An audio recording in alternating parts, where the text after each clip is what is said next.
Hello, everybody. My name is Jason Reid, and we are live again on YouTube for another Cheezy Sales Cinema episode. And today, Chris May, my partner in crime, as always, we're going to be talking about first jobs, and we're going to be looking at some training films. Yeah, the job training films. Jason, did you ever have a job where you needed a job training film? I've had a couple, but other than that, it's always been just you show up and they show you how to do it and you do the best you can. That's pretty much been it for me, but it's interesting because as you'll find out, I've got a lot of early job stories. There was something about that era of the late 80s, early 90s, where there were a lot of jobs out there. And I had probably about 8 jobs from 18 to about 23 or 24. It was just, sometimes I'd have 2, 3, 4 jobs in a summer. So it's very different than it is now. But it's totally different from today. But before we get into the whole context around jobs, for people who may be joining us for the first time, why don't you tell them a little bit about what's in store? So what you want to do is you have the opportunity to be a part of the program. Whoa, I got to stop hitting my microphone. You can be a part of the program yourself. We'd love it if you could. Where you see the comments section, you hit up the comments, and Jason has this cool, funky piece of technology which will put it up on our screen, and we will comment to it. Leave your name if you'd like a shout out. You can always follow Cheezy Sales Cinema by subscribing. I'm right on YouTube, so hit the subscribe. I know what it looks like. It's subscribe. So hit the subscribe button. And that way you're always alerted as to whenever these things are taking place. You can also watch all the past videos back as well. We'd love it if you comment on those. But while we go live, if you comment on what we've prepared as far as questions or sort of anecdotes, then we'd love it if you could be a part. We'll essentially chat with you. We'd love you to be a part of the show. Yeah, so we've got a lot of memories that we're going to talk about. Plus, we're going to look at some really cool job training films. We've edited down 5 different types of films that are very similar to a lot of the jobs that people have as first jobs. And of course, we're going to be talking about various things. And the first one we'll ask you, and I'm going to ask you this in a second, Chris, was what was your first job? And that's where you, our viewer, would go in and let us know what your first job was, and we'll just keep ringing them off. My first job was working at a grocery store. Remember, we did a Cheezy Sales Cinema dedicated to the grocery store, and I worked from the Steinberg company, if you remember them, out of Quebec. I do. I worked for Miracle Food Mart. Miracle Food Mart. Wow. You remember them? Yep, I do. They were everywhere. So, I had a my first job experience, like a lot of my early job experiences, were kind of interesting. So I know you like my stories. There's going to be a few good ones, Chris, and I'll start out with... You've had some real winners. So I'll start out with this one. So my first real job, I don't think I got until I was about 18. And my dad was concerned because I hadn't been working. So he got me a job as a janitor at Northern Telecom, which is where he worked, which became Nortel. That was nice of him.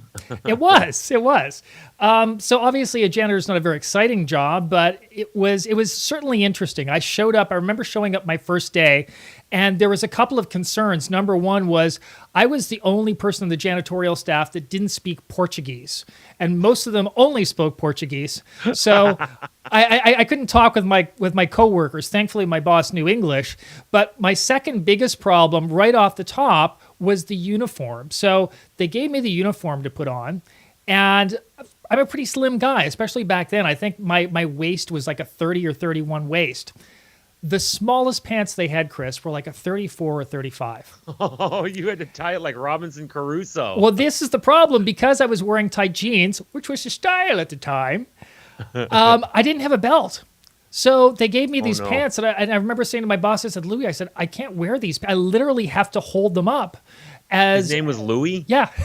I literally have to hold them up when I'm working. He goes, it's rules. It's in your rule. You got to wear the uniform, so you do what you have to do. So my very first day as a janitor, I can do the job only with one hand because my other hand's holding my pants up. God almighty. You know what? I still today have those nightmares. How many people have my pants keep falling down nightmares? I still have those. Yeah. So it gets better, Chris. This is a multi-level story. So here I am trying to sweep up. And of course, every time I bring the dustpan down to pick up what I'm sweeping, my pants fall down. And of course, I'm right in the front of the assembly line. So there's all these, middle-aged women, and, they're bored because they're putting stuff together. So they're all watching me, right? And every time I bend over, my pants fall down, So rather than, I figure I could either be hugely embarrassed or I can, kind of have fun with it. So I decide to do that, and I kind of wiggle my butt around and stuff like that, which was kind of odd because at the end of the day, this kind of creepy woman gave me her phone number, but oh God! But that was just the first day.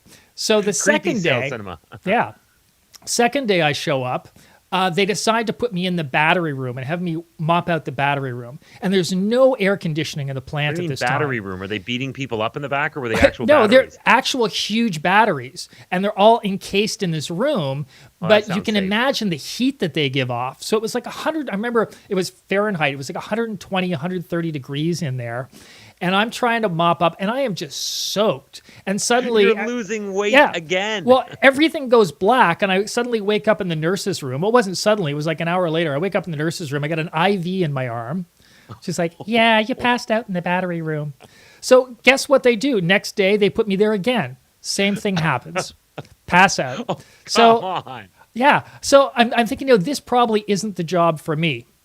And this is where it gets even more interesting because I quit, and I know my parents are going to be furious because my dad got me this job.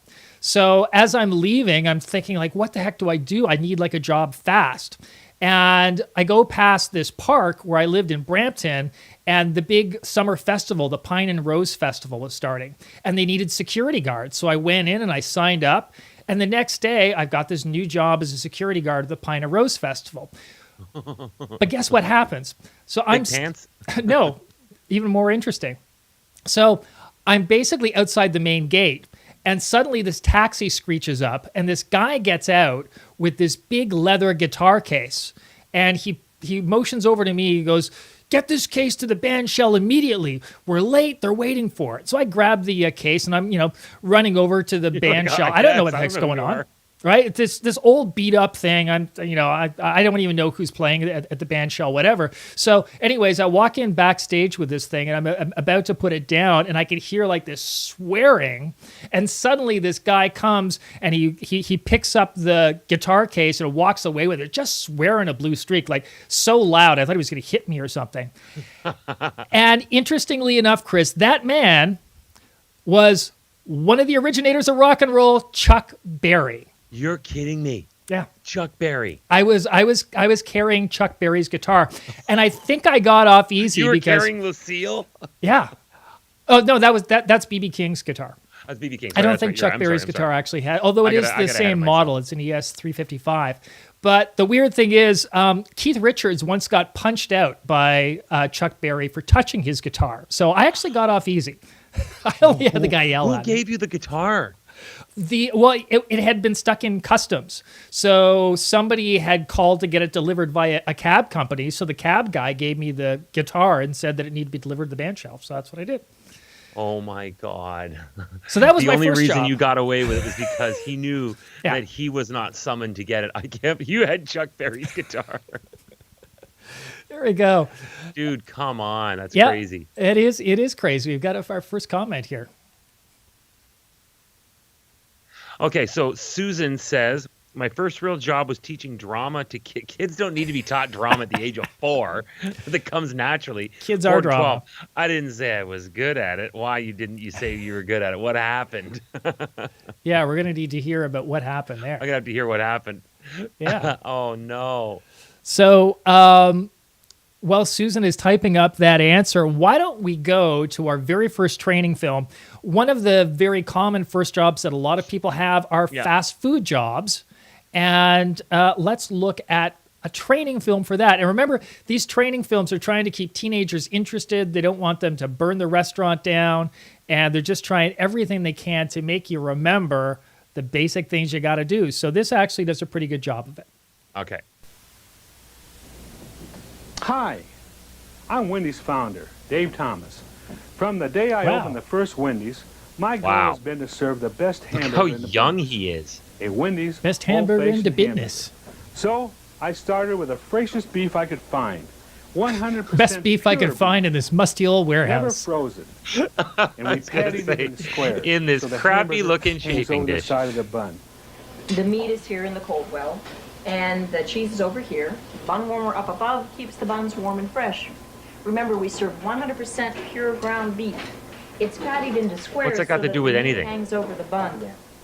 Yeah, I just bought a Wendy's today, and the meat doesn't hang There's a over the crew bun guide anymore. and No. the No, grill it doesn't. training tape. Why don't you have a look at the tape first, and I'll check back with you in a few minutes. All right. It looks like a microwave oven. What is It that? does. Thing is, it's actually one of those VCRs that you'd see at a television station. It's a beta. It's a Sony. Yeah. Oh, no, not this again. Yeah, just like the Blockbuster video, we've got a television character who comes to life. Does anybody else behind the line see or smell that smoke? Smells like the chili. He's been How is sucked it into a that- Run DMC video. Whoa! How's it the customers didn't just see that guy disappear into the television? Okay, personal space, personal space. Grill, it ain't so tough, but first of all, you got to check your stuff. Like a grill that's set at 250 with the meat and cheese that's ready to go. A towel to keep your station looking cool, but most of all, you got to have your tool. You shouldn't play with your tool in a food prep Look area. at this guy. He's used that tool as a microphone and now a guitar. Get ready. Come on. We're gonna lay them down. Now, beats got grain to it just like wood. You got to follow the arrow to lay it down like you should. From They the just front called to their the back, you burgers gotta wood. lay it Yeah, down, that's space just about it. evenly, not scattered around. Next, you got to salt the meat from the back to the front to make the taste complete. Not too little, not too much. With a little finesse. Yeah, the deer will be coming around for that. What's coming up next? That's still is a lot of key to salt. Success. We'll turn the meat and do a 4-corner press. Don't wait too long, I emphasize, or the meat won't reach the You know the proper size. writers had a When things great start to time sizzle, you're coming ready up to with go. this Gently rap. turn the meat, but don't This so again turn them is over baby easily. boomers We who were don't trying want at this to point to that's a try and guarantee. pretend like they were Only Gen serve a Xers. great-looking And they patty. Never serve a totally burger missed the that's mark. looking ratty, but if something goes wrong and your burger's not right, Looking there's no ratty. need You're at a to get fast food uptight restaurant, if you the want to bring up the word driver rat. working Okay. incomplete. That baby turns into chili meat. Don't Oh! Burgers turn into chili meat. That's how they do it. Put those patties in a chili pan and save them for all of our chili fans. Save it for the people who like to eat garbage meat. Or it'll ruin our chili. All right, Basically, you ordered chili, you're ordering the garbage. always try to anticipate, think ahead, or you'll be too late. Whether busy or slow, one thing remains the same. Keep your meat in the station. That's the name of the game. No Keep your less meat in the before, station. no I think more that's than five. always a Say good your plan. meat's important, Okay, and I'll that's no remember to doubt. do that. Now your Keep my meat in patties the are station. hot and ready to go. Right in time with customer flow. Stage 1, I'm raw, you just laid me down. I'm stage 2 and I'm getting You know, generally I don't down. like my Turn me meat and having press me teeth, just but one if I time, but there's did, two I'd more like them to be stages nicer before I'm teeth. fine. I'm stage 3. Tell you what I press don't me like. twice, I don't like just one more my stage meat, before my I'm hamburger fine. beef, Stage 4, I'm looking hot. like it's I still should be alive, done, to the looking point good where like I it's should, hot. so you can That's serve me, son. really unnerving. I'm stage 5 and I'm still alive. The service is Yeah, I don't think I want a don't be stage slow. 5 I've burger. only got I don't 1 want minute anything to called stage go. 5 as a meal. Thank you, sir. Enjoy your meal. Thank you. She has no You idea know, who Dave It's Thomas one-faced is. hamburger, just like this Really one not. And he's that got a keeps our stage 5 customers burger. coming Look, back it's to all Wendy's. burnt. But cooking and pressing our hamburgers isn't easy. Why It he's not requires eating a it. special talent, which takes some practice to develop. And man, he's really having Every trouble with his hamburger you script. serve our customers should be the best in the business. The best in the business. Best in the business, Chris. That was the Oh my worst goodness. rap ever. Honest to God, that was the worst rap ever. That was. You remember the Cosby Show Yep. when they used to come up. They used to try as hard as they could to emulate what was popular in the day, and they were just failed miserably. That was the worst version of a rap I have ever heard. On the other hand, here's the whole rap thing got really tiresome really quickly as far as I Very was concerned. quickly, yeah. But with this training video, considering who it was meant for, I think the idea of having that rhyme, you could probably remember those basic things through that rap. I actually thought it was quite clever myself. They tried. I would have loved if they would have maybe done it in a song, an easy to follow pop tune. Yeah. Because it was just so over the top. The guy with the glittery shirt, and he opens up his microphone is the spatula, then his guitar is the spatula. It was what? How can we do this and spend $0 on it? And they succeeded at that. True, and we're probably not the market for that film. I don't think so. Oh, here we are. So Susan comes back. I mean, you're right. Kids don't need to be taught drama. Mostly, I just let them run around the stage screaming, "Hey, that sounds like my drama classes in grade 12 high school." Much like how the sports teacher lets them run around the gym screaming. Okay, and that's why you don't hire 16-year-olds to run your after-school programs. Well, I think we just basically wrapped that one up nicely, Susan. Thank you. We did. 16-year-olds, don't put them in charge of kids. Yep. And here is a comment from Ken, who I have to give a shout out to Ken, because Ken was actually the one who suggested this theme. Thanks, jobs. Ken. That was a good. Yeah, I remember he did that last time we did a live. That's right. Yeah. So, for those of you who are interested in suggesting themes, we're always open to it. And thank you for that, Ken. And you can read the comment, Chris. I delivered the Scarborough Mirror, which was one of the local Metroland papers or something like that. He was 10 years old. I remember delivering papers at 10 years old as well. It was a weekly newspaper on Wednesdays. Most of the customers were neighbors, so it ended up being great tips at Christmas time. And that's really why we do it. Exactly. Well done. Thanks a lot, Ken. That's great. So did you ever have a fast food job? I never did. Chris? I did grocery stores for a lot of years. And then I went to... then I went into basically almost like a fine dining. I went to a golf and country club. And then I went to not fine dining, but casual dining, casual dress dining, and before I got out of the service industry altogether. But never fast food. Did you ever do fast food? I did, and in a roundabout way. And that brings up the second interesting story that I have. So here we go. I got into fast food via private investigation. Oh, boy. So picture a Magnum PI going undercover at a fast food place, only I didn't have the mustache or the fancy car. This was after you got your first job as a security officer running. Okay, got it. So this is probably, I guess this would be the next summer. So I went up from security. The next year I got a private investigation job. All right. Did you ever take law? Well, yeah, once in high school. Oh, great. Well, these weren't the toughest cases. So this particular case, this was at the Canadian National Exhibition, which is the big fair in Toronto every year. Yeah. And it was a shack at the food building. So they have this big building where they have all these little restaurant shacks. You're talking about the food pavilion? The food pavilion, yes. Okay, yeah, got it. So the guy who ran the franchise didn't trust the franchisee. So there's this middle-aged woman who'd bought a franchise for the ex, and he was worried that she wasn't going to report the income. So wow. I was hired as a this plant. wasn't an independent. Yeah. Sorry, this wasn't an independent. This was a bigger company then. Yes, I won't say the company. But so, I have an idea who it is, but anyway. Well, let me just say that I can't stand the smell of cinnamon buns anymore. Oh, gotcha. That's all I'll say. So the weird thing was I was a plant, so I would go in there as an employee, but I was actually really representing the guy at corporate. I would go in at night at the end of the shift and clean up and close up. And then after that was done, after my actual shift ended, I would actually go in the back room, take the receipts and the tickets and stuff out of the garbage, and actually make sure that they had tallied everything up like they said they would. So that was the private investigation part. So that was fine for the first few nights.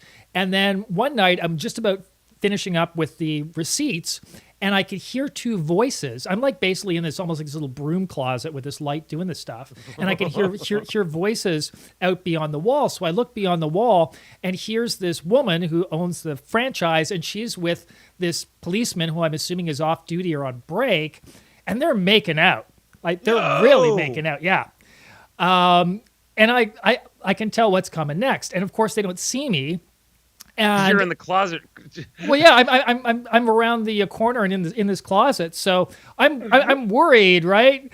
Because I'm 19 years old and I don't want to, I want to be polite and everything. So I go back into the closet. I turn off the light and I'm there and I'm listening to all of this. I'm there for like about 15, 20 minutes and I'm listening to the entire relationship develop over this period. No. And as it comes to a conclusion. Oh no. As it comes to a conclusion, I could hear them finally walking out, and I think, okay, I can get out of here. So I come out of the area of the store, and then I have to get out of the building too. And as I'm leaving the actual building, lo and behold, that woman's there, and she looks at me, and she's like, "What are you still doing here?" And I'm like, "Oh, yeah, I was walking around. I was talking to a friend of mine in there. I'm just like BSing, right?" But she's like wondering, is like, okay, where the hell were you when I was with this guy? So she says to me, my car's just over here. Why don't I give you a ride home? And I'm thinking, well, it's quicker than the bus. And I got to tell you, Chris, it was the most awkward 30 minutes I have ever had because you took a ride from her after knowing what you saw. What else was I supposed to do? I needed a ride home. You are hilarious. I could just see you. Well, it's actually quicker than the bus, I'm sure. Oh, Jesus. Well, no, I mean, I'm 19, 20. I'm not all that confident or anything. So I'm just like sitting there. I'm not going to say anything. She's trying to figure out, what I've seen or what I've heard or whatever, but she doesn't want to say anything either. So we just sit in this stony silence for like half an hour on the way home. It was bizarre. Your stories are really starting to amp up in their intensity of craziness. Wait till you hear story 3 later on. Oh, I can hardly wait to the Jason Reid book. Yes. So, of course, we want your comments. We want to know your first jobs. We'd also like to know, beyond what was your first job, also, what was a favorite early job? Of the ones that you had, Chris, was there any one in particular that you really liked? Favorite early jobs? You mean like pre-career? Because, again, I spent 5 years at the same grocery store. True. I'm going to have to say that I'm going to have to go back to the grocery store. And the only reason was we had so much like lunatic fun. Pardon me. There was a period where I was telling my son the story the other day. We would, if you don't know about grocery stores, there's I don't know if they all do this, but this particular one, you could go all the way from the one side of the grocery store to the other side of the grocery store behind where the customers can't see you. Oh, yeah. And it was just a giant walkway. And that was where they would receive the trucks and then you would drop it off to the different departments. And ours, it was, the dairy department, pop and chips. And then another door, it was the meat and deli department. Next door, fish department. Next door after that, it was produce. That was the other end of the store. So we, every once in a while, would have, okay, do you ever watch the show Community? No, I've heard it's good, but I haven't seen it. So Community, hilarious show. Every once in a while they would do water gun fights, or they would do paintball fights, or they would do team forts or something like that. And these were. You ever watch Brooklyn Nine-Nine? No. Brooklyn Nine-Nine, another television show. You got to watch television. Brooklyn Nine-Nine. I haven't watched television since I worked in television. I'm selfish. That's probably true too. So I just watch comedy. So they have these special themed episodes where they do just zany things at work. And ours was you remember the old days, the plastic lemons that had the lemon juice made by the company Realman. Yeah. So Real Lemon. Yeah. We would have real lemon fights. So we'd be around corners in the groceries, standing up on top of boxes, behind doors, and the object was to try and spray each other with the friggin' lemon juice. We would have lemon juice fights. You all smelled like finger bowls at the end of the day. Everybody smelled like a Chinese food finger bowl. Here's the thing with the lemon juice. You get it in your eyes, it freaking stings like crazy. You get it on your skin, it's sticky. You get it in your hair and you don't remove it, it will bleach your hair. Oh. So here we were running around the back. So I had a ton of fun from the age of 15 through 19, working at Miracle Food Mart, which of course is long gone. Yeah, and it is interesting with those sort of jobs. My niece actually started at a supermarket like that, and she's still there, and she's actually a senior manager now. So. Well, they pay a lot better now than they did back when I got started. That's for real sure. Probably. So for a lot of people, their first job is some sort of retail. And that, of course, involves working with the public. So our next training film is about customer service, and it's about working with the public and having that realization for the first time, sometimes when you're younger, how dumb some members of the public are.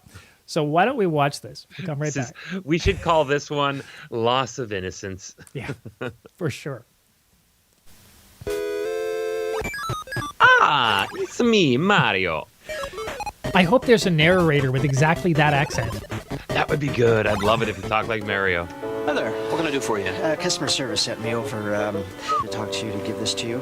If you take a look at it, I don't know what's... I spilled the ragu sauce all over my controllers. So I'd appreciate if you... It looks like it was on take a look at fire. it. I'd like to get an exchange for it if I could. An exchange? Yes, sir. Well, do you have...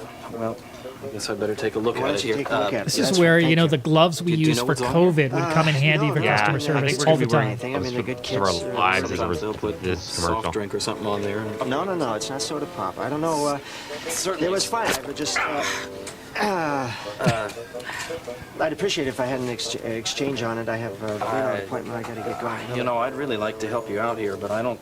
You know, an exchange... Listen, you guys have been great in the past, and I'd, you know, you've always taken care of me, and I'd I'm glad appreciate we an could, exchange. But, you know, the warranty does specify that you have to keep it really clean because it doesn't work if it gets dirty. Some people will go to great lengths to return an abused or an out-of-warranty piece of merchandise. What are you supposed to do? Tell them what you really think? Yes, Tell tell him them. he's an Do that. idiot. And how about the customer who tries to bully you into taking back something you know Let's see the isn't bully. broken? These guys are a real problem. Oh, You people amaze me. Is You this the really bully? amaze me. You're quality control people. They I just guess have so. bats in the belfry. Bought this Game Boy Yeah, yesterday, bullies took it home, always use nothing, bats in the absolutely nothing, belfry No picture. as a I'm term. pretty sure it's the Like e-com, bats so if in you're the supposed to take a belfry. look at that, I'd fix it myself. He's got but those I don't really have the stereotypical tools, so Revenge of the I'll Nerds take my money back. glasses that I'm no sorry one, you had a problem. you know what? In There's all nothing my wrong, huh? years Nope. in the 70s and Let's 80s, see. never did I ever see anybody who had their Power on. glasses pieced together with tape. That Never, looks ever. Okay. he's got two pieces of tape, one in the corner, one on the side. And give it a moment. Oh, yeah. And... Got the music. And you, sir, are an idiot there we who go. I doesn't think know this how to is probably operate a simple electronic Yeah. device. Just needed to turn Here up you the go. Here's contrast a Game bit. Boy. Now How's go that back look? to your mother's basement, please and Oh. thank you. Bye-bye now. Of course, the contrast. I think that was probably my kid didn't... I'll take it. Kid, I'll take it. you haven't had a date. And what about the nice guys who actually have a legitimate Yes. problem? But you're- In many ways, what are you, a they're big the brother? toughest of all to take care of. To bother you. The controller doesn't work. Oh. There's a picture, but there's no action. Probably I didn't read the instructions right. I'll just take a look here and see how it works. If only all people were as nice as her. I didn't want to have to bring it in, but I just couldn't get it to She's work. irritating. There you go. It's working now. Oh, look, sweetie, it's working. Look, sweetie, you just hallucinated it all. It Thank works you after all. so much. Oh, I'm Now tell me, Thank you when so you much for plugged it taking in, our did you game, put putting it in a into machine, port and number doing one or and port number making two? it work. I put it in port number 2. Okay, well, plug it into number 1. Because if you put it into number 2, it won't work. Well, then why do you have a port number 2 if it doesn't work? I can't believe That's it. a simple Something- mistake. Oh, It's a simple mistake, yes, It's easy because to we're see that all manufacturing stuff with customers are not ports the that don't same. work. But no matter what size Here's or another shape they thing. come in, Why and no didn't matter she what take it kind out of of 2, products put it they're in bringing 1, back, just they give all it a have shot. one thing in common. They feel they have a problem. I don't know. I'm with the Now for customer good on this, news. Chris. Nintendo is doing something about it. In many Nintendo cases, is doing the something customers simply failed to follow something the about simple it. We're actually directions making packaged port with 2 their work, product. hopefully. So they come running to you. And that's a waste of time for everybody. But what are you supposed to do? You're not a Nintendo mechanic. You're a customer service specialist. I'm not a bricklayer. I'm a doctor, Nintendo Jim. has the solution to this dilemma. Next time one of your customers comes into your store with a Nintendo product after you've sold it, you'll have the Send answer. them to corporate. What can I do for you? Well, I'm having a little problem with. I mean, my kids are having a little. problem My with kid. Nintendo I'm not a video game addict at let's take a 43. look. More Yeah, people the problem is- blaming their Well, kids. it doesn't. It just seems to be a solid color on the TV screen. Okay, so you put the game in. Solid color on the TV And screen. Are you it's sure the blank, TV is solid on? Well, does it look anything Is the like color black by any either of chance? these two right here? Is it black and kind By of spending a few reflective? minutes reviewing the Nintendo Can you see your troubleshooting face guide, in it when you can look at the probably screen, answer yet your 90% TV's of off? the questions that come your way. Common problem, as you can see there, it's a result of dirty connectors. It comes from, not maintaining the equipment properly. Comes from being a That's slob, really. Dirt in there. So what do I do? So what you need to do is you need to You gotta use stop this putting Pop-Tarts in Nintendo it. Cleaning kit. And buy really this just really like expensive cleaning thing heads that's with going to VCR. exploit the Goes in fact there. that you don't know what you're doing. Cleans up the connectors there, cleans up the connectors inside. This'll the teach ya. Game packs. You're all set. Back in business. That's all I need. That's all you need. Terrific. How much But is it? It's $11.95. Why don't you take the service brochure with you, too? It'll help you if you need to troubleshoot anything. Here's a brochure that'll remind you of all the dumb things that you don't if know. this gives you any more trouble like that, I recommend you call the Nintendo. If this gives you any more trouble, don't come back to me. Call this number. It's got a toll-free number down front. Here's a number. Or you can call it. The local. Call Mario, but don't call me. 555. Yeah, there's also a local place you can call. There's a whole bunch of things you can do without coming to me. Please don't. Even when you don't have the time to spend with the customer. And here's the narrator. Where the hell answer. was he? He could have helped out. Got the answer to the problem. Nintendo's got the answer. Make the damn port work. Yeah, it's the only Nintendo system where the extra port is a number 2.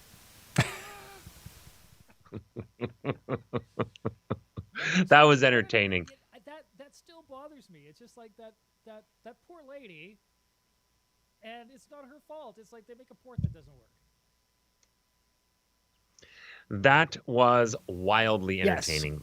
Yes. And you know, so is the idea of making a port that doesn't work and making a mic that's not on. I love that. The way he looks at her. Oh, you put it in 1? Oh, that's because number 2 doesn't work. Which, you're right. If I was a customer, I'd be like, well, then why is it there? Yeah. Or I don't know, maybe it's one of those things where you had to plug something into number 1 first and then number 2 worked, but still, you want to make that clear. He was a little passive aggressive with a lot of people. He was actually kind of insufferable. I actually thought, even though it's a training film supposedly showing you the right way to do something, it's just like, yeah, this guy kind of makes me want to punch him. Again, going back to that woman, when he said, well, port 2 doesn't work, I'm sure that it doesn't just not work. Yeah. It's probably, how many controllers do you have with the unit? Do you have 1 or 2? It comes with 1. Did you buy a second one? No. Okay. Controller 1 is earmarked for port 1. When you buy a second controller, you'll put that in port 2. But no, he just goes, oh no, port 2 doesn't work. Yeah. And leaves it at that. The guy that comes after that, I love what he says. I understand why. It's because the heads are dirty, and that happens by not taking care of your unit. It's like, could you be could you be a more bigger insufferable? Dick? Yes, we just assume that the units belong to people who don't treat them like pigsties. Yeah, exactly. That's why that's what I was saying. You know, just you want to try to avoid putting Pop-Tarts in it. Like, why don't you just be a complete dickhead to the guy? Exactly. Okay, we're getting the comments coming in fast and furious here, Chris. Oh, we are? Okay, let's put them up. There we go. Kenko, my first pay stub job was at Mother. Oh, I loved Mother's. I worked in the kitchen prepping pizzas. Ken, if you can write back, let us know what city your Mother's was in. There was a Mother's that came back in Hamilton. It lasted, it was about 5 years ago. It was an independent. Oh, one shift we were so busy, guy taking the pizzas in and out of the oven, stumbled, dropping one, multiple toppings face down on the floor. And hold on a sec, we have more for this. The miserly manager walked in and saw what happened and barked, "We don't have time to make a new one. Stick it in the box." The delivery guys, be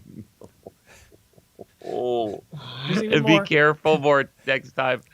I quit a couple of weeks later and got a job at Woolco in the hardware department. That was a fun job, making keys and mixing paint for customers. Oh. And apparently that Mother's was in Scarborough. Thank you, Scarborough. Got it. And we have let's see, Susan, working as a theater tech at university was fun. Ooh, that's cool. Mostly I was running films, but live theater was more exciting, like the time the stage manager radioed from backstage. There's the fire's out now. To which Susan's probably going, what's that now? The fire's out? Why are we alerted as if it was in the past tense? Why weren't we told about it when it was ongoing? The fire's out now. I don't know. That's hilarious. I also just got a text from a viewer having problems commenting. So I'm not sure why. Obviously, we've got some people getting through. So maybe if you log out and log back on, instead of being in port number 2, if you go to port number 1. You were logging in on that one? Oh, that's because that one doesn't work. And if you're not able to get through, I'm sorry, I'm not sure why that's happening. But yeah, give it a try. Make sure you're signed in to your YouTube account, and hopefully it will work, because we would love to hear from you. Oh, absolutely. Hey, what was I going to say? We were talking about Mothers. Did you have something else? That's right. About Mothers? Sorry, Hamilton Mothers. They tried to reincarnate Mothers. It lasted for a very short period of time. It just I don't know what they were trying to do. The only thing that reminded me of the authentic Mother's experience was the soda. That was it. The pizza tasted plastic. I used to go to Mother's for the you remember you went to Mother's, right, Jason? Oh yeah. Okay. Yeah. Mother's used to have the lasagna. It was baked right into the dish, and there was cheese everywhere. Anyway, this was a complete failure, and it closed down not too long afterwards. But Mother's did.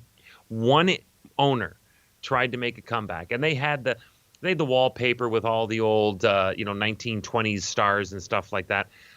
But they didn't have the televisions playing the silent movies. I used to love going there to watch the silent movies. I was going to say, when Mother's first started, they actually had these screens, which at the time in the 80s, you didn't have a lot of TV screens, flat TV screens. No, and stuff. that's right. And, it was like a projector screen. Yeah, and they would actually have like these little movies with the curtains and everything else, and they would be showing all these like silent shorts. Charlie Chaplin, Laurel and Hardy, and everything was done with Tiffany lamps and all done 1920 style. It was really cool. But then, because it got popular, they tried to expand that, and the more they tried to expand quickly, of course, they cut corners. And you know what happens in that case? They ended up going out of business. And the food quality suffered. So out you go. Robert Ryan. Hello, everyone. Oh, that was Robert that was on that was trying to get in. Good job. Way to go, Robert. And welcome back, Robert. Robert being one of my friends, we had so many summers where we had different jobs, or we'd go out on the weekend and it's like, yeah, you know what, I'm tired of this job. I'm gonna get another one. And we'd have another job in like 2 days. Yeah. It's just I don't think it's like that now for young people. I'll be honest. I gotta believe that there's an awful lot of automation out there. There's a lot of multi-purposing of employees. You have to do 5 or 6 different jobs. They're not hiring 5 or 6 different people. And I think a lot of that comes down to being budget conscious and the fact that the minimum wage is $15. So when you're not paying somebody $5 an hour and you got to pay them $15 an hour, then you're going to have a smaller staff, and it's going to come down to you have to do 4 jobs. So you and 3 buddies can't get a job doing different things. That kind of sucks. I think part of it was just there was a huge demand back then, because the one thing that I was amazed at was not just the number of jobs that were available, but the number of interesting jobs. That's true too. Yeah, that is true. And they all paid well. They actually all the ones that I remember doing actually paid above minimum wage, which really? again is not something that you see very much today. So we talked about retail. The next training film we're going to look at is from movie theaters, and that kind of reminds me, Chris, there's a whole bunch of jobs that were popular, obviously, when we were growing up, that are either extinct or almost extinct. So, movie and one theaters, of them was the movie theater. The cool kids got the jobs at the movie theaters. If you wanted the cool job where, like, for guy. I just wanted to work where the cool ladies were at, and they were all the best ones were working at the movie theater. I never got a job at the movie theater. I was working at a grocery store, which I'm never going to regret because I had a ton of fun. But the cool kids were at the movie house. Well, the cool kids couldn't, shoot each other with lemons or lemon juice. Oh, that's true too. Boy, they missed out on that, didn't they? We also have Krista joining us. Hello, Krista. Hey, we would love to Krista hear about your first job or your favorite early job. And Rob, you can take this one, Chris. All right, Robert Gotts is in now. For what it's worth, my first job as food service worker at Canada's Well, that's cool. I got to wear a lovely quasi-medieval costume. Oh, that was another job. See, Canada's Wonderland. It was a theme park. So if you're watching from the U.S., picture something like Six Flags or it's very Six Flags, very Six Flags. Canada's Wonderland. I'd already been several years into working when Canada's Wonderland came along. So and Canada's Wonderland was for me anyway because I was in the Burlington, Oakville area, Hamilton area. Mm-hmm. Oh man, Canada's Wonderland was a hike. They didn't. There was no transit back then like you have now. You had to drive there. Out of the city a ways. Definitely. Oh, yeah, quite out of the city. Oh, the other cool job, again, not around, is the record stores. I know. Another one, when I was in high school, I felt, obviously I wanted to work at the movie house, but the record store was where I always dreamed I could just go. But I always thought, you work at a record store, you make money, listen to music all day long. And but there wasn't an awful lot. I mean, there was some foot traffic, but there wasn't a ton. The movie theater was really it. Yeah. And also, too, another early job that I didn't last long at, I literally think it was less than a day, was telemarketing. Oh, God. Being in one of those little cubicles and they give you a script and you just like, after the 16th person hanging up on you, you're just like, okay, I'm ready to go. Goodbye. I'm leaving at lunchtime. I went for, I answered a call in a newspaper that was for that. And I went for the training. And I remember my mom dropped me off at the training and she said, I'm going to just do some shopping and I'll come back in a few hours. She didn't go anywhere. She ended up staying in the parking lot. I know that because when I went out, when they gave us a break, I got into the car and I said, let's go. This is bullshit. Interesting that I mentioned market research, almost as I want to poke my eye out with a spoon. Nothing like being a teenager learning how to be rejected and hung up on. There you go. That's what we're talking about right there. Exactly. So we've talked about the crappy stuff. We've talked about the cool stuff. So why don't we look at a training film by AMC designed to teach people at the movie box office how to do their jobs. Okay. Here we go. Yeah, the truth is that even though you may think that you've been hired to sell tickets, you're really actually a part of a goodwill dangerous ambassador cult. of sorts for AMC. I mean, think about it. When you go into a restaurant or a store, or even if you're a student entering a classroom for the very first time, that feeling that you get from the first person you interact with tends to stay with you, regardless of whatever else happens. So what they're saying is they probably should have hired somebody better to narrate the video. If the first person our guest Probably, sees is yeah. pleasant, friendly, and helpful, then they probably expect their entire visit to be a positive one. See, But if you aim come the off bar low at the non-caring, beginning. unfriendly, distant, or just downright weird, Then you probably then it's just gonna come make back everyone from else's Twitter. job at the theater that much harder. And our guest may decide to visit another theater the next time around. So the bottom line here, Another folks, is theater. that although we're in the business were of so showing many back films, in the we are 80s. also very much in the business of customer service. And that service starts with you and how you deal with the public right here at our starting point, the box office. We may not know a lot about our guests in the time we sell them their tickets, but we do know Why are one they thing. moving so fast? They want Hopefully their not. tickets fast. They want their tickets And of fast. course, the first letter of the word fast is F. It's also One the way to first speed letter of the things word up is fail. When a patron may not be aware that a Which particular I think line the is script open, people you can should let have them figured know out. by politely making an announcement. There are 2 lines open to Yo, serve you. dummy, over here. Hi, welcome to AMC. Something else that slows down lines is when a customer you've That's the just helped one. doesn't move far enough away from the counter to let someone else come forward. By making eye contact with the next person in line and offering to help them, you can move things along at a faster pace. That's true. That is Now, true. if the show They can is come sold forward out, and be sure just to suggest elbow the other another guy feature out. for that guest. Also, communicate to the others in line through signs and announcements which shows are sold out. And keep in touch with the ushers. They need to be seating those shows. Everyone on the AMC team needs to know what's going on so we can best serve our guests. There you go. And by the way, the line for that film is forming on your right. Once you enter the building, you'll see It's it. really And long. seating You'll should be in start the about back 5 or right at minutes, the front which and gives you won't be able plenty to of time see. visit our concession stand, okay? You're really Enjoy the late, movie. so you'll be sitting at the back. Now this device, I think we're all familiar with, right? If it's the phone, no. I'll get it. It's probably my agent. Yeah, or one of my many fans. I think we've slipped into the Twilight Zone. Okay, Chris, you're going to have to check out this woman's reaction shots I after may this. already be a winner. Okay, why are they answering a personal phone at the movie Now, theater? If They're the at theater work. hasn't opened Oh yet, my gosh, no look at her. problem. She's mad. The caller should receive the same courteous service that people in line receive, and all calls She's good. should be That's answered acting. within 3 rings. She What really about when the phone's maintained that ringing and character. you're She sort of held on to it. busy? Yeah. If you don't handle things correctly, a 3-ring circus is what you're Ooh, a likely to 3-ring have circus. in your I hands. can't wait to see this. Okay, that'll be $7.50. Can't wait to see things going out of control. Yeah, it's a Hello, circus. thank you for calling AMC Springdale 30. This is Kathy. Can you please hold? 3-ring. After completing the current transaction, Okay. Circus? go back to the phone and quickly help the No caller, circus or yet. else find someone who can. And keep tabs I to make think sure they that may the have caller is overstated the taken care circus. of, so they don't sit waiting Yeah, on they may have hold exaggerated and have a that frustrating just a lot. experience before they even get to the theater. Okay, my little co-host, how old are you? My little co-host. You see that, folks? She's at Thank it you very again. much for illustrating my point exactly. You Good, I'm see, a jerk. most of us, Look at the look on her face some again. more than others, She does not do like not like this being dude. asked about our age. So at AMC, we try to tactfully handle this issue.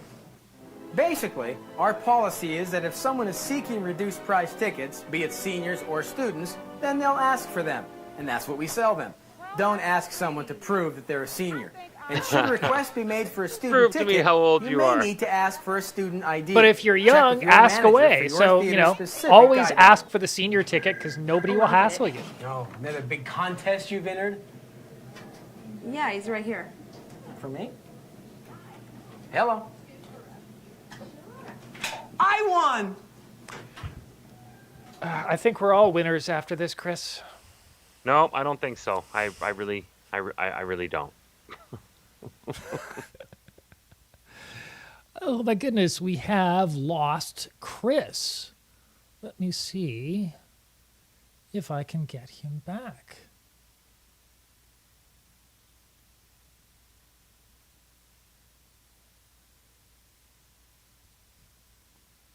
All right. Sorry about that. That's okay. We got you back now. Real good. Was that me that froze? It must have been, yeah. That was good. Well, I apologize, everybody. That's okay. We'll just take 1 second here. We'll brighten you up a little bit. Give us some color. There we go. Sorry about that. I don't know what the heck. I ran back and grabbed my Ethernet cable. Maybe my Wi-Fi just got really, really bad. Perhaps. But we've got another comment. Right. Actually, it was interesting. Krista, and I know Krista does have some skills in terms of communication and body language, and she noticed the one guy was talking about being open, and he had his arms closed. Oh, I didn't even notice that. missed Well that. done, Krista. Yes. Exactly. And that's the one thing I find often about these videos, Chris, is because they're put together sometimes kind of hastily, and the eyes looking over them aren't necessarily sort of a key producer's eyes. Right. What you sometimes find is the visuals don't really match the feel of what the script is. Well, with those two characters in that, I just noticed there was a bit too much kibitzing. It was almost like the two of them were using it as a demo tape for getting an acting job, and the actual training got let go of. Like there was that exchange with the telephone, and I think I won a prize, and no, this was something else. I won that had nothing to do with training, and I don't know whether that was supposed to keep it engaging, but it was distracting. Yeah. Well, I mean, I think those two were actors. I can't remember what they were on, so I think they probably paid a decent amount of money for them. So they sort of thought, okay, we'll blend some education with some entertainment. All right, here we go. Robert's back. My first real good job was Human Rights Officer for Canadian Human Rights Commission. Wow.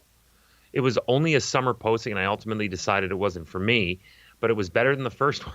Well, I guess it was better than Canada's Wonderland. Yeah, that's a pretty serious job.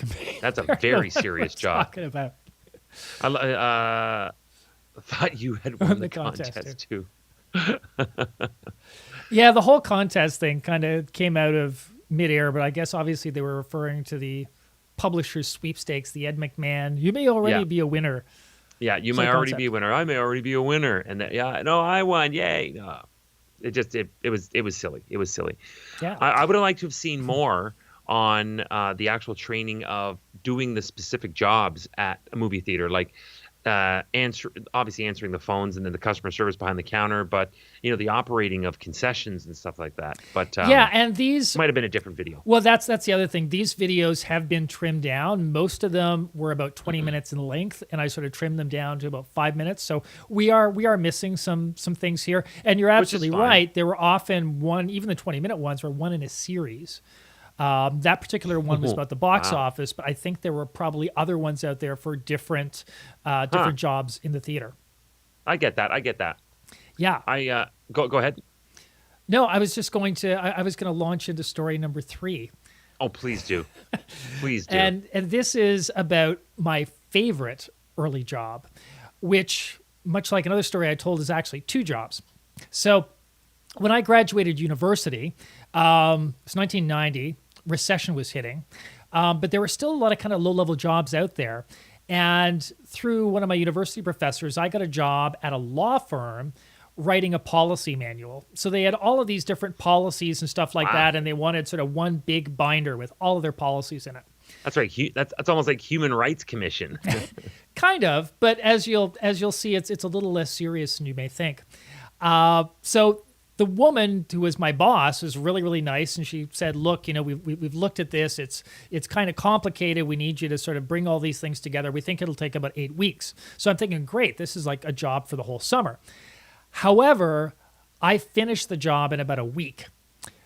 But I didn't tell them. It's just like, okay, what do I do with this? It's like I'm counting on like 8 weeks of work here, and I've got it done in a week, and I'm getting paid by the week. So I went to my sister, who, as you probably know, is somewhat devious. And your world-class sister, Robert actually remembers this story. So I went to my sister, and my sister said, "Well, don't give it to them." She goes, "You want that 8 weeks?" She goes, "What you do is just divide it up and give them, 20 pages every week, so that at the end of the 8 weeks, you'll have the thing done." So that's what I decided to do, which left me with an interesting thing in that suddenly I had no work to do during the day. And the interesting part you were was essentially just waiting to hand in at the end of the week. Another 20 pages. The stuff that I'd already written. And the weird thing was they had actually given me this beautiful big office, which being a high-level law firm, I think there's quite the hierarchy there. And I think they were worried about giving it to the wrong person. So they ended up just giving it to me, the outsider. But it made You're like everybody George hate me. Costanza at the New York Yankees. Everybody hated me. Nobody would talk to me. So here I am. I'm basically stuck in this room for 8 hours with nothing to do. So being a recent journalism graduate, I noticed that one of the things that was happening in sports in Toronto was the Blue Jays had moved from Exhibition Stadium to Rogers Center, or Skydome, and they had turned Exhibition Stadium into a racetrack, and they were doing stock car races there. I remember that. So here's what I did. Called up the local newspaper. "Do you have anyone covering the stock car races? If I go and I write stories, will you publish them?" They said, "Yeah, sure." So that's what I did in the evening. I would leave this law job and I would go down to Exhibition Stadium to cover the stock car races. And what was brilliant, Chris, was it was sponsored by Budweiser. There was tons of money behind it, but none of the other media would show up. I would walk in, I'd be the only media person. There would be a huge buffet. There would be prime rib. There would be pizza. They had all these food sponsors, a fridge full of Budweiser beer. They had a wine sponsorship. I had all of these PR people all over me going, "Would you like a roast beef sandwich, Mr. Reid? Can I get you another beer, Mr. Reid?" Like all comp, right? You are kidding me. I am living the life of Riley in the evening doing these stock car races and having all these people around, basically willing to do what my every whim journalistically fulfilling that. But then what's really weird was, what I would do is I would go back in the morning and I would fax out my story, because this is like 1990. I would fax out my story from the law office. So that would be my morning, sending my story out. And then the afternoon I'd sleep because I had this second job. And of course I had this really big chair. And even if you looked into the office, you couldn't tell. All you could see was this big chair. So if I angled it the right way, I could sleep. So I used to sleep, and I would get up at 5 o'clock and leave. Unfortunately, this one night my alarm didn't go off, and I woke up at 8, and I was terrified I was going to get found out. So I walk to the elevator, and suddenly I hear my boss behind me, and she sounds kind of angry. "Jason, I want to talk to you." So she comes over and she says, "You are working too hard. You're supposed to be out of here at 5. You're here at 8. I don't want to see you until afternoon tomorrow. Take the morning off." I'm like, okay. This is the most insane thing I've ever heard. It gets even more insane, Chris. You can't. Yeah. Just one other little thing here. So getting back to the stock cars. You're working too hard. I'm, in the evening, I'm going, covering the stock cars. And they actually have like this radio team, this sort of closed circuit radio team, and it goes over the speakers. They're basically the track announcers. So the color guy quits, and they ask me to do it. And the thing you have to know about me, I know nothing about cars. Like, I used to watch the Indy 500 as a kid. To me, the reason I was going there was for the roast beef and the beer. And here I am. Suddenly, I'm the color guy on the track announcer system, and you're hearing me over the speakers. I have nothing to talk about because I don't know what's going on. It's like, in the lead, number 12, Ron Fellows. And yeah, if you've met him, you know, he's a really nice guy. And, you know, I'm just like, the most banal crap in the world is coming out of my mouth. You are that is a gem. That is a gem. I can't, by day, you work at a isn't that Krista? Epic. You work at a law firm by day. You're already done. You've got 8 weeks to do nothing. So you spend that time sleeping. Yep. You go to the stock car races. You get your dinner and your drinks in. Then you go to bed. You get up the next day. Then you sleep in at work. Your boss says don't come in till after the noon hour. And I even remember one time as well. And Rob remembered that very well. There was this big PR event, and I ended up sitting at this table with this really nice-looking young lady. So what was this now? Oh, this is for the stock cars. Oh, stock car. I was still laughing. Yeah. So this is for the stock cars. So this PR event, I'm sitting with this young lady, and of course I'm trying to impress her. It's like, yeah, I'm one of the track announcers, and blah blah blah blah. And you know, what would you like to know about, you know, CASCAR? What would you like to know about the cars or everything else? And she sort of gives me this odd look, and I said, well, you know, what is it you do? Like, are you a member of the media? She goes, no, I'm a driver.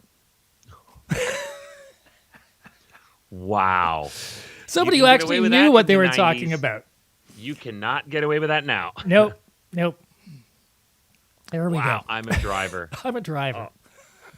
Right, Susan? Like, seriously. What the hell's the matter with this guy? What the heck is the matter with me? Yeah. So the one thing we've got left, the one riff, and I think Rob mentioned being in a costume. And this is something that a lot of people did, either at Canada's Wonderland or at the place we're going to feature, Chuck E. Cheese, is actually being a character. Is that something you ever did, Chris, or anybody you ever knew did that sort of thing? Don't lead me into it. No, I got auditioned for, and I got a job wearing in a film a costume one time. It just happened to be one of the most memorable costumes. Why don't you go ahead and tell that story, Jason? No, I actually like the way you tell it, Chris. So I wore a costume once. I was part of a talent agency, and we used to do extra work and stuff like that. And because I took just movement and stuff, I did a lot of special skills, extras, Road to Avonlea, that kind of stuff. Again, back in the 90s. Mm-hmm. Well, the agent's son, who he and I were the exact same build, he wasn't around because he was touring with the touring division of the company. So she sent me. It wasn't really an audition; it was more an interview to play a character in an Adam Sandler movie. And they did not tell me the title. All they said was Adam Sandler's coming in from Saturday Night Live, and he's going to be filming a movie in Toronto.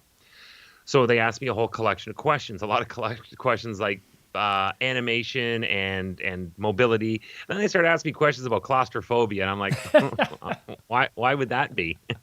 So turns out it was a role to play the Penguin in the movie Billy Madison. So because I fit the bill and I fit the costume, I went in for the costume. Fit the bill? Was that a... Oh, I fit the bill. Yeah, there you got that one. I went in. There was a girl I was dating at the time. She went in with me for the costume fitting because she was like, "Oh, we don't spend enough time together. You got to take me with you." But she didn't want to come in to, get in my way or anything like that. Because I'm going into this Hollywood in Toronto costume department. So I said, "Can I just?" They were like, they said, "Well, let's go outside and walk around in it, so you can get an opportunity to feel the maneuverability of it." So I go up with this. And if you've ever seen the movie Billy Madison, that penguin's freaking gigantic. Yeah. So I took in, the beak goes up like this, right? So I went over to the window of my car and I went bang, bang, bang. And she freaked out, man. She freaked out. So yeah, my first foray as a costume anyway, I did one in a radio station years later, but that's not as good a story as this one. But yeah, Billy Madison as the penguin was my first foray into mascot land. So check that out if you want to see Chris. It's definitely a memorable performance. I would have got away with it too had my name not been in the credits. Krista, my dream job as a kid was to be a sports team mascot and rev up the crowd and do some dancing. Yeah, you could have. You could have. You still can, Krista. That dream's not dead yet. That's Krista. true. You go for it. You go for it. I worked for the Ministry of Natural Resources one summer. Another student had to dress as a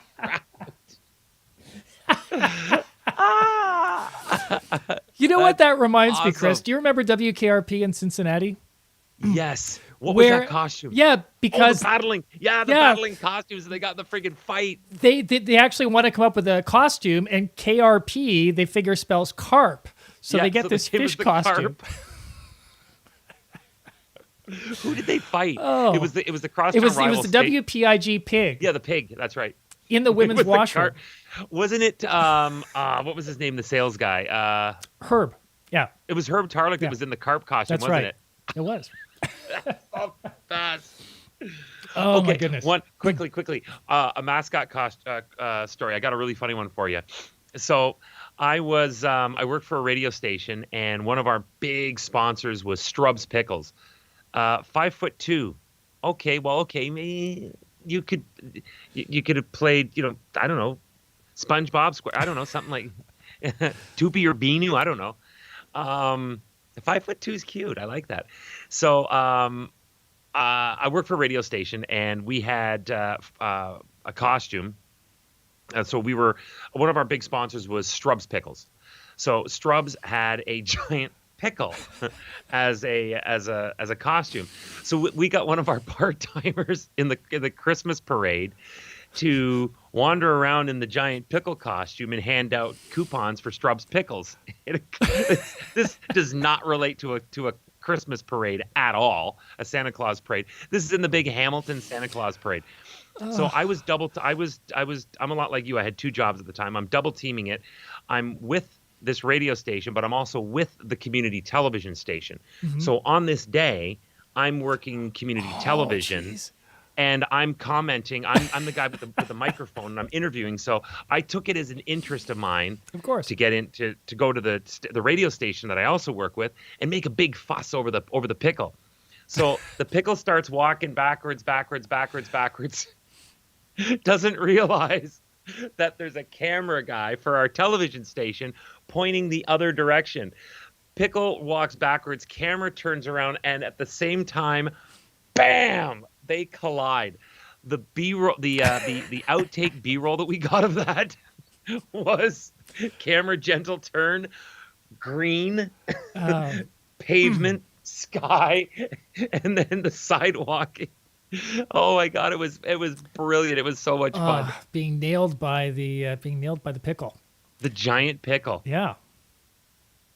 I've got a comment from Rob. Robert. Oh my God, my brother who was a cop used to wear an Officer Blue Jay costume at community events when he was a rookie.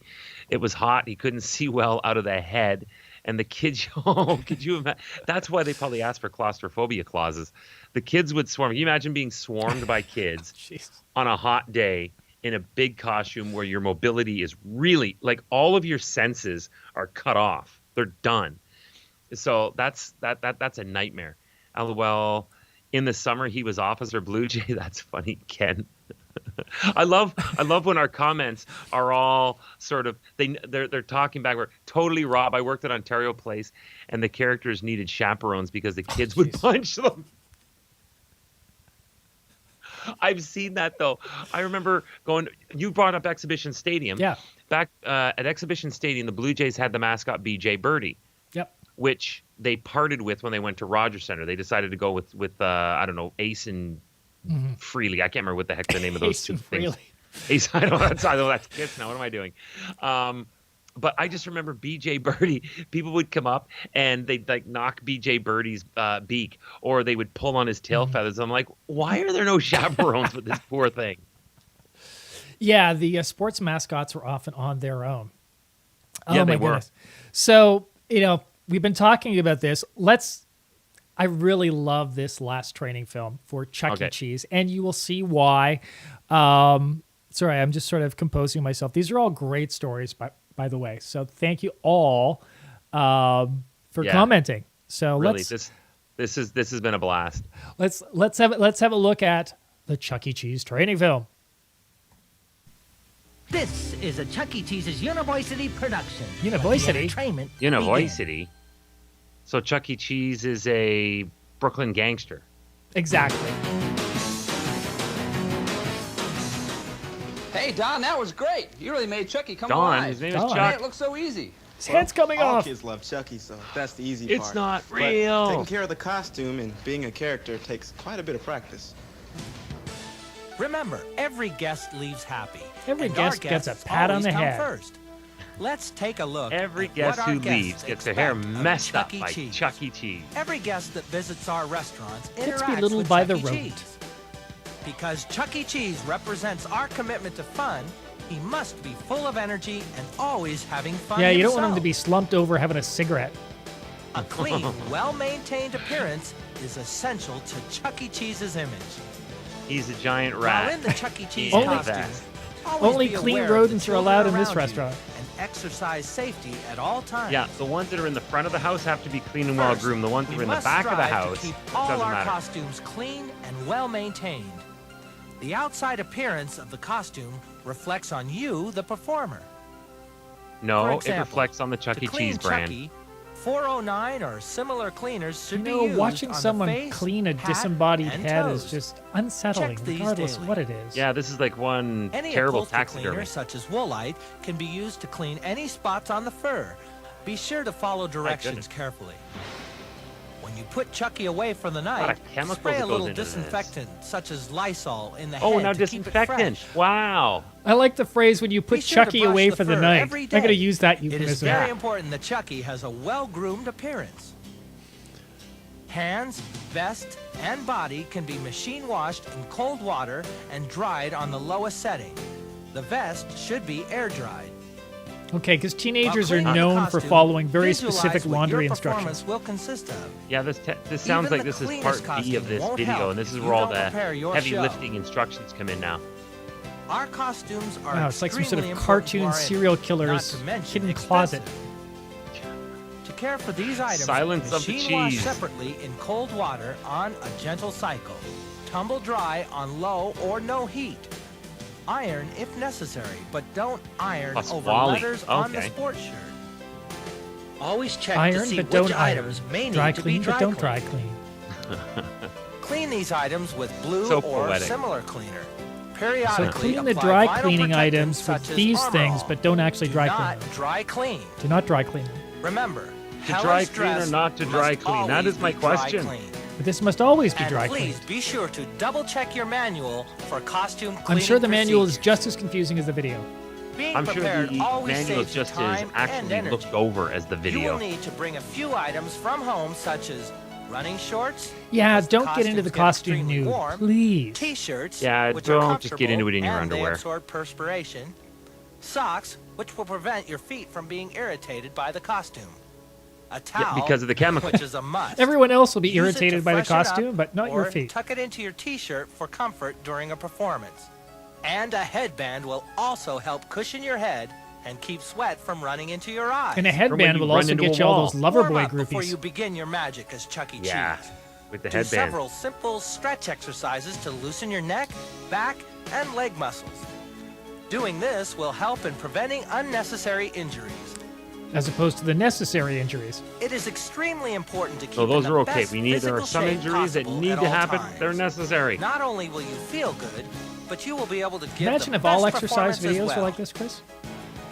I'd Remember to eat buy a well video and where always Chuck E. drink Cheese plenty led of me fluids through between a workout. performances.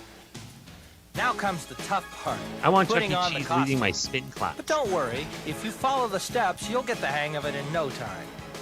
This is how to put on This the is the Chuck E. fourth Cheese time we're watching tuxedo him put on this costume. referring to the training manual to see how the others are done. Oh my gosh, are we putting on the costume again? We just put the costume on 3 times. Now you are ready to go. Remember, Okay, there's when you're one thumbs inside up. Chuck, you how have a many more we special get? job. You When are you're inside portraying the Chuck, you essence have a of our special business, job. So use lots of energy and movement. That's the For extra ideas good thing on the video playing was up. Chucky and dance steps, 'Cause that refer would- to the Oh, live hey! Chucky training tape. No amount Being of a stretching costume to get me to do character that. takes a lot of time and energy, but it is also one of the most rewarding areas at Chuck E. Cheese's.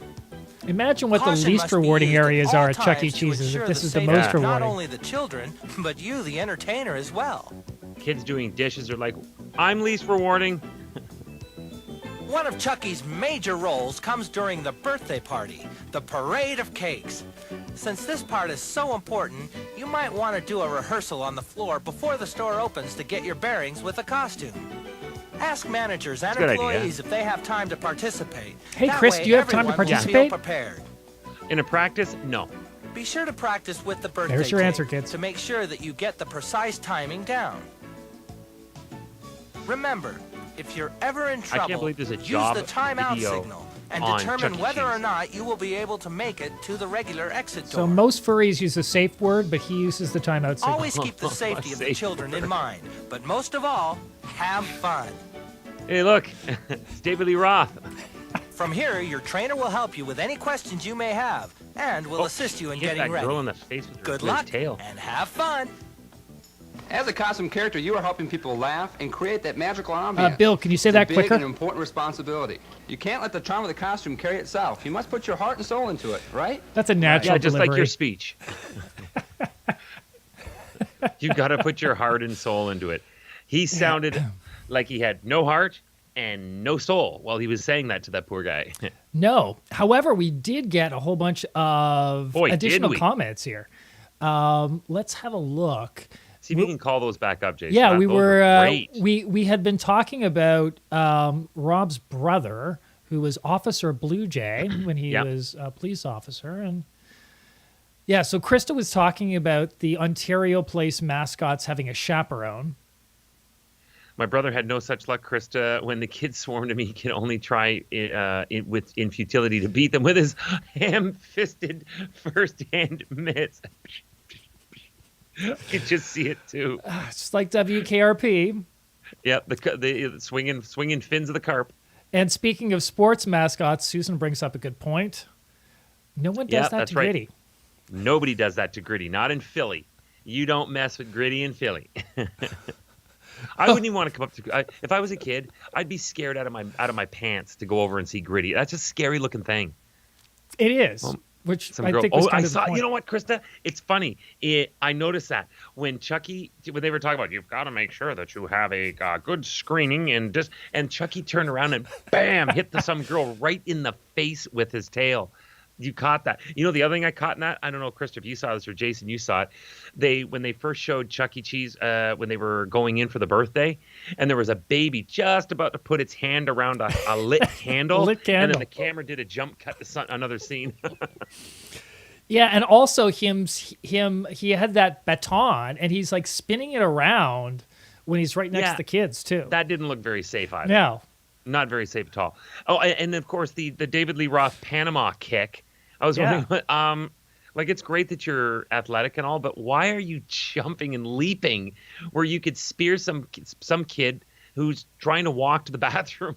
Well, Chuck E. Cheese is supposed to have energy. It's good to have energy. Yeah. You might not want to whack too many kids with your tail, though. No, and you know what? It was weird because when I first started watching this, obviously it's kind of creepy and weird. But then part of me thought, this is what's left of dinner theater. Like having entertainment at dinner. Yeah. At one point it was a huge entertainment industry that a lot of the Between top Chuck E. people did nightclubs and dinner theater and stuff like that. And what have we got left? We've got, a guy in a rat suit. I don't even know that Chuck E. Cheese is even around, to tell you the truth. I don't know either. I got a really sneaky suspicion COVID probably shut that one down. You've got. I'll be honest with you. Full disclosure, Chuck E. Cheese was my sweet spot, man, from the age of like 10 through 12, because that's where all the hockey parties would go, like the little league, play house league hockey. So all the hockey parties would go afterwards, and then you'd get your $2 allowance a week. And you would convert that into quarters, and that would be skee ball, where everybody would cheat so they could get free stuff, and video games, and then the pizza and pitchers of soda. It was great. I love Chuck E. Cheese. Yeah, I don't remember going there as a kid for some reason. I don't know. Maybe my parents were they were too busy smoking and drinking too. Hey, it was licensed. It was licensed. There was the kids' table where the teams were, and that was all pop. And on the other table, the parents had pitchers of beer and carafes of wine. The kids just want free tickets, no gymnastics. That's right, Ken. And they'll cheat to get those tickets. It just struck me. Never went to Chuck E. Cheese, but one place we did go, and this is specific to Toronto, downtown there was a place called the Organ Grinder. I don't know if you remember that. Yes, of course. Absolutely. This massive organ, like a pipe organ, but it was also, it had electronic parts and stuff too, and there was like trains, and there was the guy who played it. It was also attached to percussion instruments, so there would be like a drum over your shoulder that would play. Yep. It was really quite amazing when you think of the talent and the coordination of one person coordinating all of that stuff, because they would play requests and stuff like that. So it wasn't actually taped, but that eventually got relegated to the dustbin of history as well, unfortunately. Yeah, it did. The Chuck E. Cheese that I went to in Burlington was they had the show band was the Beagles. And so it was the Beagles or Begel.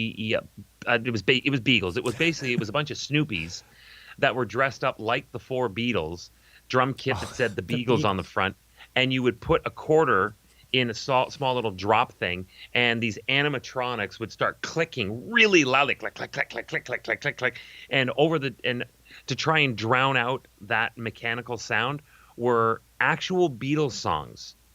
Now, I don't know if they had the rights to the Beatles, to tell you the truth. That sounds a bit suspicious to me. Yeah, but they would be the four, and you'd hear, ladies and gentlemen, the four mop tops from, and it was basically like the Ed Sullivan introduction, and then they would play She Loves You, Yeah, and it was the Beatles. It was recorded from Abbey Road Records, but it were these animatronic dogs that were singing Beatle tracks. It was, when I think of it now, it was madness. Well, you've made it as an entertainer when your songs end up, being played by animatronic dogs. I guess. I don't know what Sir Paul McCartney would say about that. But. I don't know. But thank you so much for your comments tonight. We've had some really good memories and some really good discussion back and forth. Great interaction. The interaction has been great tonight. And so, Chris, I want to leave you with this question.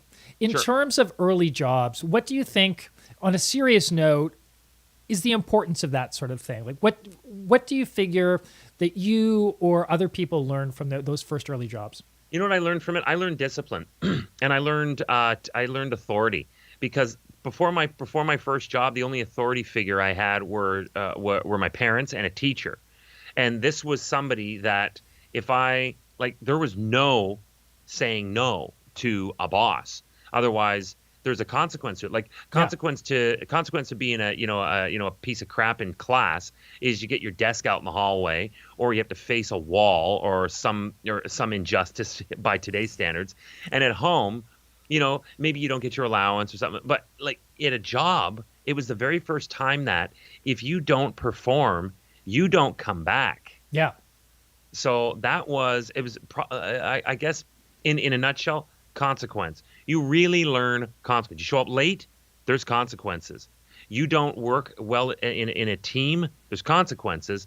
And if you don't do what the boss asks you to do, or you don't do it according to the guidelines of how you're supposed to do things, you're not asked back, and that's the end of your job.